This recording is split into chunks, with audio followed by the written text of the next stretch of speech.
Ed ecco, primo posto, Berbaum su Spree, Priamos, Thomas Schepper su Limerick, Willy Meliger su Calvaro e a questo punto con Emilio Puricelli che è un esperto, un senatore del salto all'ostacolo italiano, ci mancherebbe, ci vogliamo gustare una delle promesse, no, del salto all'ostacolo italiano, questa Valentina Interlenghi che si è piazzata alla fine nona al cospetto di questi campioni, 17 anni, trevigiana. Sì, bellissimo il primo percorso di Valentina, un percorso netto, ha montato come una di loro tranquillamente. Certo. Al barrage ha rischiato un po' di più, fa un errore ma senza essere intimorita minimamente, ha attaccato un po' la gara. Già nella parte determinata. Lei è partita tra i primi, ecco, lì ha avvicinato un po' troppo al salto, c'è un piccolo errore ma niente di grave. Ottimo il suo piazzamento. Pensate, in questa gara. Campionessa italiana junior in carica, argento l'anno scorso e poi di prestigio dal punto di vista tecnico, Xio di Roma, Piazza di Siena, decimo posto nel premio Campidoglio, 17 anni, determinatissima,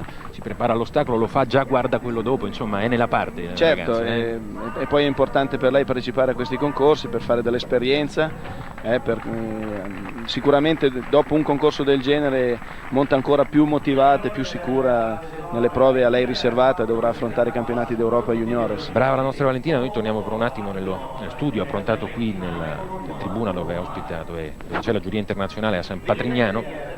Ancora il dettaglio, sì, per Valentina Interlenghi, ecco l'errore, la penalità, l'anteriore del cavallo, nonostante tutto non